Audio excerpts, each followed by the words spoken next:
Hi friends, ಇವತ್ತು ನಾನು ಈ ಚಿಕನ್ ಬಾಲ್ಸ್ ಮಾಡಕತ್ತೀನಿ. ಇದ್ರಾಗ ಏನಿಲ್ಲ, ಇಂಗ್ರೀಡಿಯೆಂಟು ಸಿಂಪಲ್: ಕೊತ್ತಂಬರಿ, ಪುದೀನ, ಮೆಣಸಿನ್ಕಾಯಿ, ಸ್ವಲ್ಪ ಜಿಂಜರ್ ಗಾರ್ಲಿಕ್ ಪೇಸ್ಟು, ಸಾಲ್ಟ್ ಅಷ್ಟೇ ಹಾಕಿ ಮಿಕ್ಸಿ ಮಾಡಿ ಇಟ್ಕೊಂಡು. ಉಳ್ಳಾಗಡ್ಡಿ ಮೇನ್ ಇಂಗ್ರೀಡಿಯೆಂಟ್, ಉಳ್ಳಾಗಡ್ಡಿ.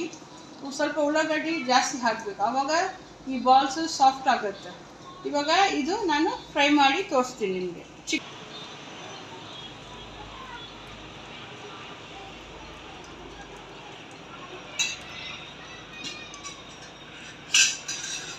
ಸ್ವಲ್ಪ ಎಣ್ಣೆ ಹಾಕೀನಿ, ಕಾಯಬೇಕು. ಇವೆಲ್ಲ ಚಿಕನು, ಆನಿಯನು, ಕೊತ್ತಂಬರಿ, ಪುದೀನ, ಮೆಣಸಿನ್ಕಾಯಿ ಅವೆಲ್ಲ ಮಿಕ್ಸಿ ಮಾಡಬೇಕು. ಪೇಸ್ಟ್ ಥರ ಮಾಡಿಕೊಂಡು ಈಗ ರೌಂಡಾಗಿ ಈಗ ಬಾಲ್ಸ್ ಮಾಡಬೇಕು. ಅದಕ್ಕೆ ಸ್ವಲ್ಪ ಎಣ್ಣೆ ಜಾಸ್ತಿ ಹಿಡಿತೈತಿ ಬೇಯಕ್ಕೆ, ಡೀಪ್ ಫ್ರೈ ಎಲ್ಲ. ಅದಕ್ಕೆ ಸ್ವಲ್ಪ ಎಣ್ಣೆ ಜಾಸ್ತಿ ಹಾಕೀನಿ. ಇವಾಗ ಒಂದೊಂದಾಗಿ ಇದ್ರಾಗ ಹಾಕ್ಬಿಡ್ತೀನಿ.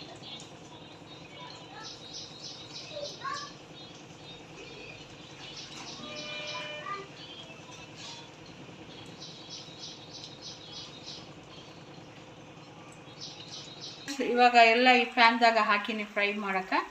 ಒಂದು 5 ಮಿನಿಟ್ಸ್ವರೆಗೂ ಅದು ಏನು ಶೇಕ್ ಮಾಡಬಾರ್ದು.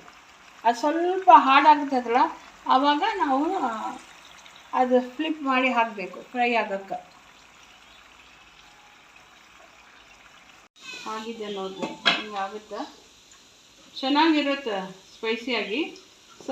ಬೇಳೆ ಸಾರು ತಳ್ಳಗೆ ಮಾಡಿಕೊಂಡು ಅದ್ರ ಜೊತೆಗೆ ಈ ಚಿಕನ್ ಕೀಮಾ ಬಾಲ್ಸ್ ಇಟ್ಕೊಂಡು ತಿಂದರೆ ಚೆನ್ನಾಗಿರುತ್ತೆ. ನೋಡಿ ಆಗೈತಿ. ನೋಡಿರಿ, ಇಷ್ಟ ಇದ್ದರೆ ಲೈಕ್ ಮಾಡಿ, ಶೇರ್ ಮಾಡಿ. ಸೂಸನ್ ಕಿಚನ್ಗೆ ಸಬ್ಸ್ಕ್ರೈಬ್ ಮಾಡಿ. Chicken keema balls